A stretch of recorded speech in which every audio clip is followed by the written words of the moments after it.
यार अबू बकर ने तो हर शय लुटा दी। यार आज शर्म आनी चाहिए सिद्दीक अकबर पे उंगली उठाने से पहले। ये सोचो यार, कहते हो बागे फदक का हिस्सा खा गए माजल्ला।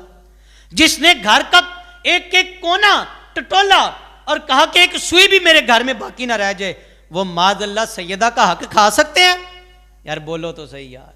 यहाँ जवान बैठे हैं हमारे साथ, वो जो सोशल मीडिया इस्तेमाल करने वाले जवान है ना, वो इन लोगों के शिकंजे में फंस जाते हैं।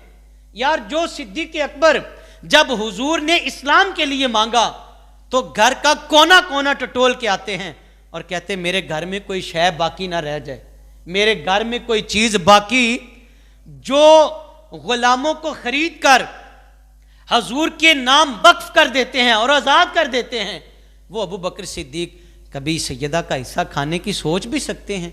हुजूर फरमाते हैं कि इस्लाम को माल की ज़रूरत है।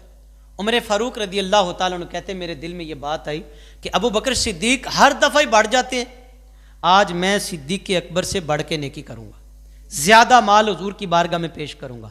तो उमर कहते हैं कि मैंने आधा माल लिया घर का और आधा घर वालों के छोड़ा, घर वालों के लिए छोड़ा, हुजूर की बारगाह में आ गया। सरकार फरमाते उमर क्या लेके आए हो और घर वालों के लिए क्या छोड़ा? उन्हें कहा या रसूल अल्लाह जो कुछ था आधा हिस्सा ले आया, आधा घर वालों के लिए छोड़ के आया। अब उमर की भी आंखें मुंतज़िर हैं और हुजूर भी इंतज़ार कर रहे हैं, किन का? अबू बकर सिद्दीक रदी अल्लाह तआला अन्हु का। इधर इश्क का इम्तिहान था यार। जब इश्क होता है ना, जब मोहब्बत होती है, मैंने कहा हमें इस्लाम से इश्क नहीं हुआ अभी तक, इस्लाम को फॉलो नहीं कर सके मुकम्मल तौर पे, इसलिए देने से हाथ कांपता है। बड़ा ही मुरब्बियां वाला भी होवे ना, हाथ कम जाते ने उधर, यार देना ना पवे यार। जहां अल्लाह के नाम की बात आती है वहां हाथ कांपते हैं, और जहां नफ्स की बात आती है, आपकी घरवाली फोन करे ना फलां चीज, ये मैं बातें कई मरतबा कह चुका हूं, घरवाली कहना जनाब फलां चीज लेके आनी है, बेटे की डिमांड है फलां चीज लेके आइएगा, मजाले वाला खाली हाथ घर आवे। ऐसा ही है ना जी? बोलो तो सही ना, ऐसा नहीं होता।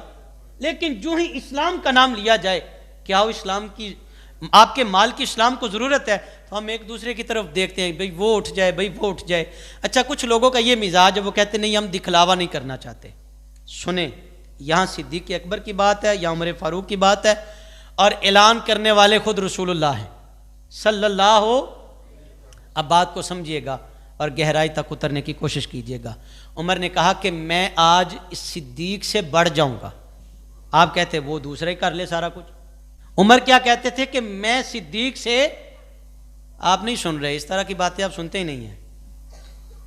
उमर क्या कह रहे थे कि मैं आज सिद्दीक से, सारे बोलो भाई, सादा सी बात है, कोई फारसी का लफ्ज नहीं है। उमर कह रहे थे कि आज मैं माल अबू बकर सिद्दीक से बढ़ के हुजूर की बारगाह में पेश करूंगा। कभी हमने ये सोचा यार? हम तो कहते हैं कि इससे बढ़कर मैं बड़ी गाड़ी लूंगा, लेकिन ये कभी नहीं सोचते कि यार जो नेकियां ये कर रहा है मैं इससे बढ़ के नेकी करूं। इसने 1000 रुपया दिया, मैं 2000 देने की कोशिश करूं। भाई जितना रब ने आपको दिया ना, कोशिश किया करो। ये वो बैंक बैलेंस है जो क़यामत वाले दिन इसका आउटपुट आपको मिलेगा, फिर पता चलेगा। सिद्दीक अकबर आ गए, घर में जो कुछ था ना, यहाँ तक कि आपने दीवारें भी टटोली, कोई सुई भी बाकी ना रह जाए, सब कुछ पैक किया, हुजूर की बारगाह में आ गए। नबी पाक अलैहिस्सलाम ने फरमाया ए अबू बकर क्या लेके आए हो और घर वालों के लिए क्या छोड़ा है? तो सिद्दीक अकबर, ये तसव्वुफ का खूबसूरत जुमला है, और सूफिया कहते हैं सबसे पहला अबू बकर सिद्दीक से ये अदा होने वाला जुमला है तसव्वुफ का। जब हुजूर ने फरमाया अबू बकर क्या लेके आए हो, तो सिद्दीक अकबर कहते या रसूल अल्लाह सल्लल्लाहु अलैहि वसल्लम, हुजूर जो अबू बकर के पास था वो आपके लिए ले आया, अब घर जाने खुदा जाने या मुस्तफ़ा जाने। हुजूर जो मेरे घर में था, जो कुछ मेरे पास था, या रसूलल्लाह वो मैं आपकी बारगाह में ले आया हूं। हुजूर फरमाते क्या घर छोड़ा? हुजूर घर जाने। ये तकवा है हमारे पास आज?